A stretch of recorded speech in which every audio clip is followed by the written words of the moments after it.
Today I'll be discussing the protocol taken when dealing with a new client. Key focuses of the presentation will include the screening of a new client and the tools used, further consultation notes, a needs analysis specific to my client, and will conclude with an action plan detailing the next steps of the process. The purpose of screening a new client is to better understand and individualize a program for them. We need to use this information as the foundations on which we can build an exercise regime. In the instance of my client, it has been established that he wishes to return to competitive rugby league after a 5-year absence from the sport. In addition to his ultimate goal, he would also like to alter his body composition by maintaining muscle mass whilst losing some fat mass, improve aerobic endurance, and also revise his diet. An anthropometric assessment was also undertaken. Prior to exercise commencing, it is paramount that the client completes a pre-exercise screening.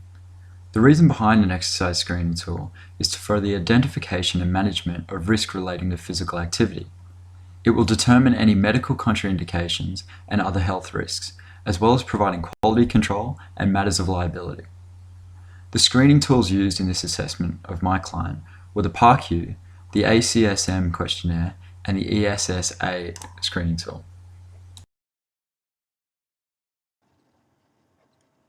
After using these screening tools, it was established that the client had less than 2 risk factors for coronary heart disease, no determining lifestyle issues, and no past or present medical conditions or lasting injuries, and thus, after client consent, I was happy to condone the commencement of a physical exercise regime. The remaining consultation notes will also be utilised to further tailor the program to best suit my client's needs. My client currently undergoes this training program and has confirmed his willingness to commit the same duration and frequency to his adapted program if required. The client's initial goals were further examined and arranged to meet the attributes of a competitive rugby league player in the role of a second row. This is vital as it allows us to provide specificity within the training program. Which brings us to the needs analysis. The training regime needs to align with our goals, and our specific goals need to align with the ultimate goal, which in this case is the performance of a second row in a game of rugby league. So first of all, what do we know about rugby league? We know it consists of 40-minute halves, which are divided by a 10-minute interval. There are a high level of physical contact and involves a combination of frequent high-intensity bouts. Anthropometric assessments supply us with quantified characteristics of the goals we are trying to achieve. Once again, this is further information to apply specificity to our program.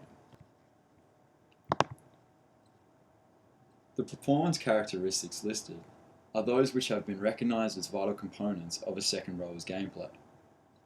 These will be areas which we will be looking to improve on in order to create a better overall.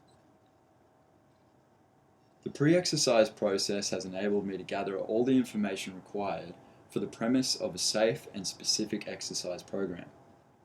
Goals have been established, safety procedures have been adhered to, and research has been conducted to formulate a science-based program to achieve the goals discussed by client and practitioner.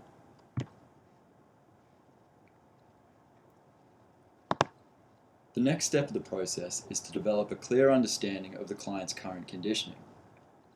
The testing methods used will be standardized testing, which will allow for a comparison pre- and post-training, as well as the ability to compare between other teams and players within the rugby discipline. These tests will include a beep test, a 1RM bench press, a 1RM back squat, as well as a laser gate measured sprint over both 10 meters and 40 meters.